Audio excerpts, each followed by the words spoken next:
అద్భుతాలు చేయడానికి చేతిలో మంత్రదండం లేదు, కానీ గుండెల నిండా కమిట్మెంట్ ఉంది.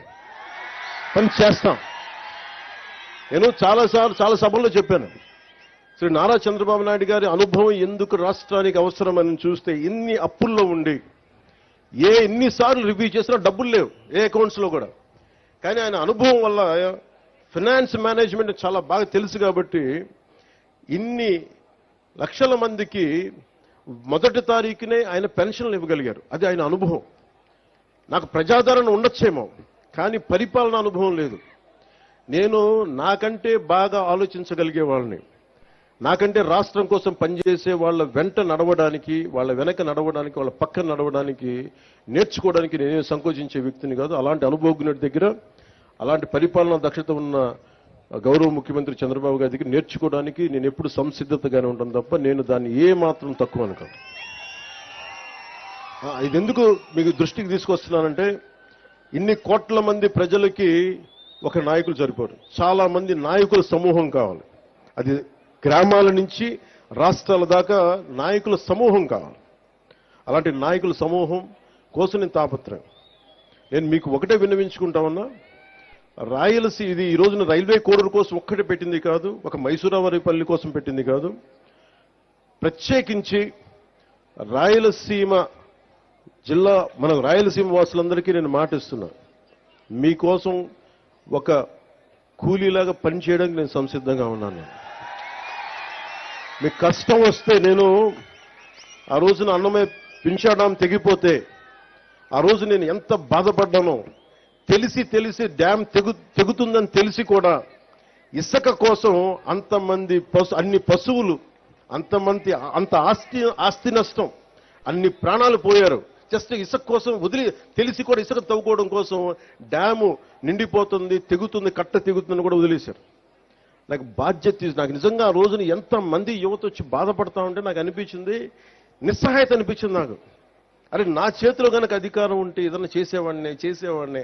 నేనైతే ఒక పార్టీ నాయకుడిగా మాట్లాడగలను, వేదన పడగలను, పోరాటం చేయగలను, కానీ చేతిలో శక్తి లేదే అని నిజంగా ఆ రోజు నేను భగవంతుని ప్రార్థిస్తే, ఆ ప్రార్థనే మీ వల్ల ఈరోజు నేను డిప్యూటీ సీఎంగా మీ ముందు నుంచున్నాను. ఈరోజు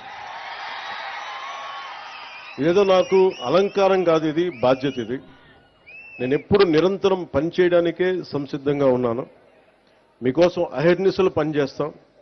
గ్రామ సభ చాలా కీలకం. ఇందాక సంయుక్త గారు మాట్లాడుతుంటే గ్రామానికి ఎంత ఖర్చు అయింది, ఎంత డబ్బు వచ్చింది, ఏ హెడ్స్ మీద ఖర్చు పెట్టామని ఎలా చెప్పారు, అన్ని ఇది మీకు తెలిసి ఈ రోజున ఈ గ్రామ సభ కనుక మైసూరావారిపల్లి సమస్య, మైసూరావారిపల్లి గ్రామం ఖర్చులు రాష్ట్రమే కాదు ప్రపంచంలోనే ఎక్కడ తెలుగువాడున్నా వాళ్ళకి అర్థమవుతుంది. అంటే ఒక నిజంగా పారదర్శకత, జవాబుదారీతనం అంటే ఇదే. ఆవిడ క్లీన్గా చెప్పారు. అలాంటిది మీకు దాదాపు 41,000 కోట్లు ఖర్చు పెట్టారు. మన డబ్బు అది, గత ప్రభుత్వ నాయకుల డబ్బు కాదు, మన డబ్బు అది, మన శ్రమ, మన రక్తం ధారపోస్తే వచ్చిన డబ్బు అది. ఆ డబ్బును ఎవరు పట్టించుకోలేదు. ఈ రోజు మీరు అంటారు ఉద్యోగాలు లేవు, మాకు ప్లే గ్రౌండ్ లేదు, మనకి అది కనీస ధర్మం కదా. మనకి స్కూల్స్ కట్టేస్తాం, బిల్డింగ్లు కట్టేస్తాం, కానీ పిల్లలు ఆడుకోవడానికి, శారీరక దృఢత్వం పెంచుకోవడానికి ప్లే గ్రౌండ్ లేదంటే నేను నిజంగా ఆశ్చర్యపోయాను.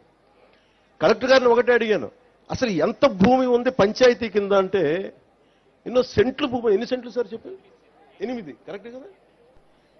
పంచాయతీ కింద నేను అనుకున్నాను ప్రతి పంచాయతీ కనీసం ఒక 25-40 ఎకరాల భూమి ఉంటుంది అనుకుంటే 8 సెంట్ల భూమి మాత్రమే ఉంది. 8 సెంట్లు ఏమి ఇవ్వగలం చెప్పండి? బిల్డింగ్లు కట్టుకోవడానికి కనీసం ఒక దాదాపు ఎంతది? 8 సెంట్లు ఎన్ని గజాలు? 450 గజాలు మాత్రమే మనకి ప్రభుత్వ స్థలం ఉంది రైల్వే కోడూరులో. ప్లే గ్రౌండ్ నుంచి ఎక్కడి నుంచి తెస్తాం? హాస్పిటల్ కావాలంటే ఎక్కడి నుంచి తెస్తాం? నాకు నిజంగా అనిపించింది, అసలు ప్రభుత్వానికి ఆస్తులు ఉండాలి కదా. ఏ పంచాయతీకైనా మీకు ఎందుకు గ్రామ సభ పెట్టానంటే, మీ గ్రామానికి ప్రభుత్వానికి సంబంధించిన నేల ఉండాలి భవిష్యత్ అవసరాలకి. అందరు ఇష్టారాజ్యంగా తవ్వేసుకోవడానికి కాదు, ప్రభుత్వానికి ప్రతి పంచాయతీకి. నేను ఈ రోజున మీకు మాటిస్తున్న, ప్రతి పంచాయతీకి దాని సొంత భూమి ఉండాలి. అన్యాక్రాంతం కాకుండా మీకు బల్లగుద్ది మరీ చెప్తానా, మేము కాపాడుతాం.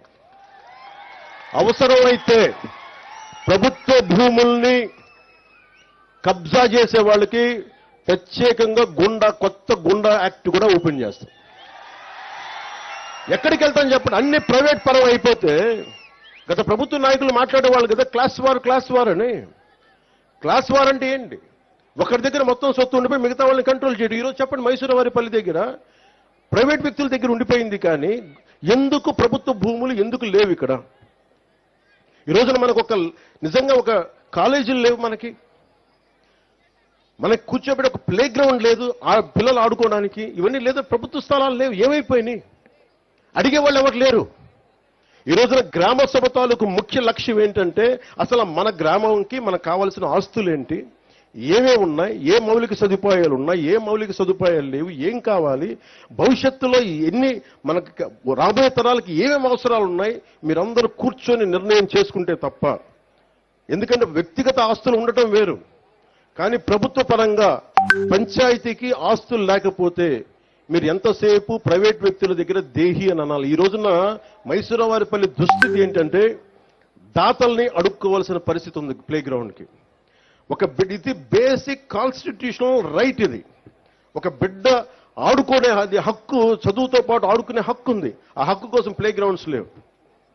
నేను మీకు మాటిస్తున్నా, దాతలు గనక ముందుకొస్తే నేను డిప్యూటీ సీఎం ఆఫీస్ నుంచి నేను ప్రత్యేకంగా నిధులు సమకూర్చుకొని ఇక్కడ ప్లే గ్రౌండ్ ఏర్పాటు చేసే బాధ్యత మేము తీసుకుంటాం.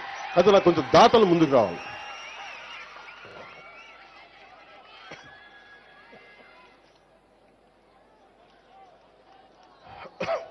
అలాగే మీరు అడిగింది నా దృష్టికి తీసుకొచ్చింది, మనకి కోల్డ్ స్టోరేజ్ కావాలి ఇక్కడ. చుట్టుపక్కల మనకి అన్ని మిగతా చోట్ల నుంచి ఒక 4,000 ఎకరాలు మామిడి పంట, 3,000 ఎకరాల నుంచి అరటి దిగుబడి, 1,500 ఎకరాల నుంచి బొప్పాయి తోట వస్తాయి. ప్రతిరోజు 200 లోడ్లు పంట లారీలకి దిగుబడి ఉంది ఇక్కడ వెంటనే కోల్డ్ స్టోరేజ్ కావాలి.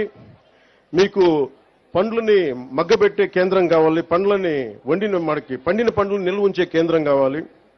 నేను ఇది ఒక్క మైసూరువారిపల్లికి ఇవ్వట్లేదు, నేను ప్రత్యేకించి డిప్యూటీ సీఎం ఆఫీస్ నుంచి ప్రత్యేకంగా పర్యవేక్షించి రైల్వే కూడూరుని మనకి పండ్ల రాజధానిగా చేసే బాధ్యతలో క్రమంగా